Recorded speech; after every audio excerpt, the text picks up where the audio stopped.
Okay, everyone, this is Wes Edholm, and today we're speaking with Lori Stokes of the San Juan Island Anti-Litter Initiative, and Lori's going to tell us about her organization. Okay, thank you very much. The Anti-Litter Initiative was on San Juan Island was started, probably 2 or 3 years ago now, by a gentleman whose name is David Dellendorf.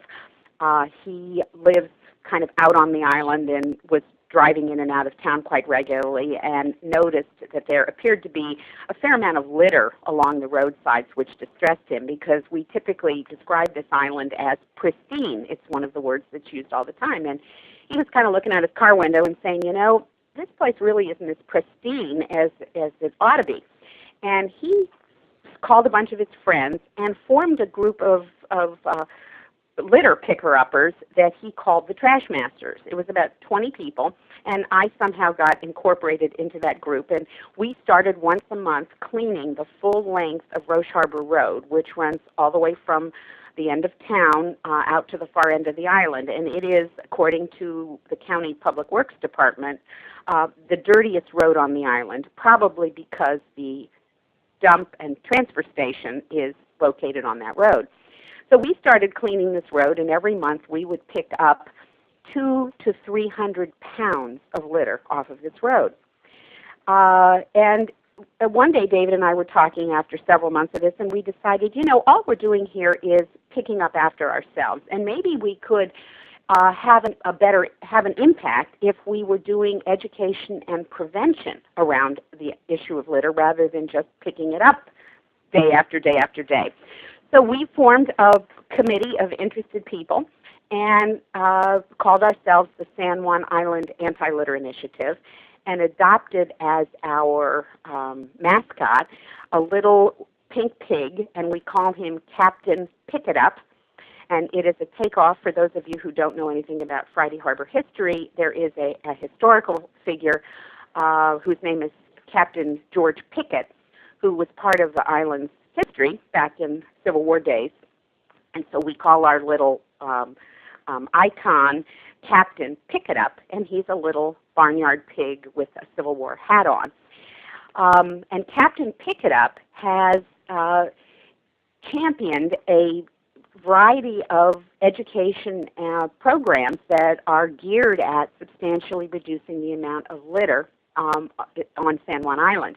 We've had several very, very successful campaigns. The first one was called Secure Your Load, and it was an effort to get people on the island to do what they should have been doing all along, which was when they were driving a pickup truck full of stuff to take to the dump, they put a tarp over it rather than just leaving it uncovered, and as they drove to the dump, pieces of whatever it was they were carting were blowing out along the road and just being left behind in a cloud of dust.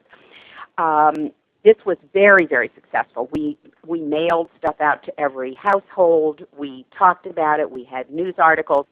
And we have had a serious positive impact now on the amount of stuff that blows out of people's trucks when they're driving to and from the dump, which was one of the main sources of litter on the island. Another campaign that we had was to put pressure on both the town of Friday Harbor and the Washington State ferry system to try to reduce the amount of litter that was along that was in the town area of the island, along the sidewalks and gutters. There was just tons of stuff, fast food containers and napkins and old pieces of paper and stuff that just were blowing around. Cigarette butts, another huge pile of litter was from cigarette butts. And the town ended up, after quite a bit of time negotiation with them, hiring a new person. I think he was a part-time guy who became kind of the energy behind an effort of the town to regularly clean the streets and gutters, do a much better job, and the town stepped up to the plate and did that. Washington State ferry system was the source of a huge amount of litter on the island because they used to put little tags on people's cars, counting them when they were in Anacortes before they boarded the boat to come over here. And they were just little pieces of cardboard that were stuck on every car's windshield as it was coming over to Friday Harbor. And when people got to Friday Harbor and started driving around the island, these little pieces of cardboard would fly out from underneath their windshields and become roadside litter. When we were cleaning Roche Harbor Road, we would pick up hundreds of these little tags along Roche Harbor Road. So we put a lot of pressure on the ferry system, and ultimately they changed their whole system of counting cars and do not use those little pieces of cardboard anymore. We also got the ferry system to put trash receptacles in their 3 ferry holding lots here on the island. Before we did that, there were no trash cans at all, so that people who were waiting in line for the ferry would, well, they shouldn't have done this, but they did it. They just left a lot of litter by their cars because they didn't see any place to throw it. So now there are 3 huge trash cans on each of the 3 parking lots here, and that's helped enormously. We also had a campaign of publishing awareness articles in the local newspapers. The Journal was very, very helpful. They publish a column for us regularly that's called Trash Talk, and members of our steering committee and other people in the community can write articles that address things having to do with litter, and the Journal prints these for free, and they've done a huge amount in raising awareness around various issues having to do with litter and what it does to our environment. So that's been very, very helpful.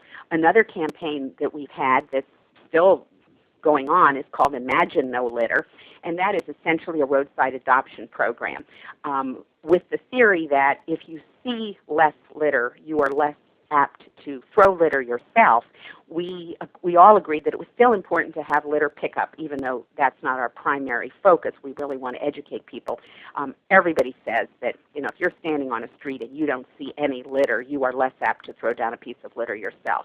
So we decided it was very important to keep the island clean, and we have over 100 volunteers who regularly clean a variety of roadsides. Most of the main roads on the island have been adopted, and once a month somebody goes out with a bag and picks up whatever litter is there and takes it to the dump or disposes of it somehow.